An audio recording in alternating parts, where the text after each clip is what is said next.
அதனால் சர்ச்சுக்கு போகும்போது ஒரு நடையை காத்துக்கொள் வசனம் சொல்லு. கிராமங்களில் நம்ம கலாச்சாரத்தில் ரொம்ப வித்தியாசம். வாலிப பிள்ளைகள் கூட, காலேஜுக்கு போகிற பிள்ளைங்கள், சேரியே உடுக்காத பிள்ளைகள் கூட சண்டே போகும்போது பேரண்ட்ஸ் ஒன்று சேரீ கட்டிடுவா. சேரீ கட்டி நல்லா போத்திக்கிட்டு அழகாவா கூப்பிட்டு போகிறாங்களா இல்லையா? சில பெற்றோர் விட்டுருவாங்க, காட்டு கழுத மாதிரி அலையிட்டோம், நமக்கு என்ன சொல்லி கேட்காம போகுதுன்னு. அது தப்பு பேரண்ட்ஸ்.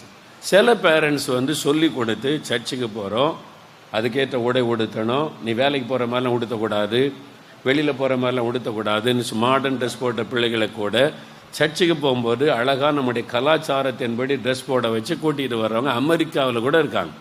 அமெரிக்காவில் கூட நான் பார்த்தேன். அங்கே போய் இந்த தமிழ் கலாச்சாரத்தை மாறாமல் அழகாக சேலை உடுத்த வச்சு நீட்டான ட்ரெஸ்ஸோட பிள்ளைகளை, வாலி பிள்ளைகளை கூட்டிகிட்டு வர பெற்றோரும் இருக்கிறாங்க. அரகுர ட்ரெஸ்ஸோட அலையிட்டனி விடுற பெற்றோரும் இருக்கிறாங்க. எல்லாருக்கும் சேர்த்து தான் நான் சொல்கிறேன். வெளிநாட்டில் ஒன்றில் ஒரு சர்ச்சுக்கு போயிருக்கேன் ஆராதனைக்கு. நான் ஆராதனைக்கு போனால் முன் வரிசையில் அந்த பாஸ்டர் இருக்கார், ஆட்கள்லாம் உட்காந்துருக்காங்க. ஒரு வாலிப்பிள்ளை, ஒரு இளம் வாலிப்பிள்ளை உட்காந்துருக்காரு.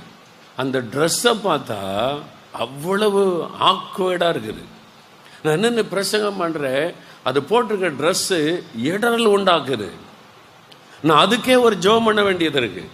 ஒரு ஊழியக்காரன் அபிஷேகம் பெற்றவர், நான் பிரசங்கம் பண்ணுறேன், முன்னால் உட்காந்துருக்க பிள்ளைக்காக அந்த அசிங்கமான அந்த ஒரு ட்ரெஸ்ஸுனால அதுக்கே நான் ஒரு ஜெபம் பண்ண வேண்டியது இருக்குது. என்னை பரிசுத்தமாக காத்துக்கொள்ளுங்க ஆண்டவரேன்னு. அப்போது எந்த அளவுக்கு அது ட்ரெஸ் போட்டு உட்காந்துருக்கு பாருங்கள், சர்ச்சில் முன் வரிசையில்.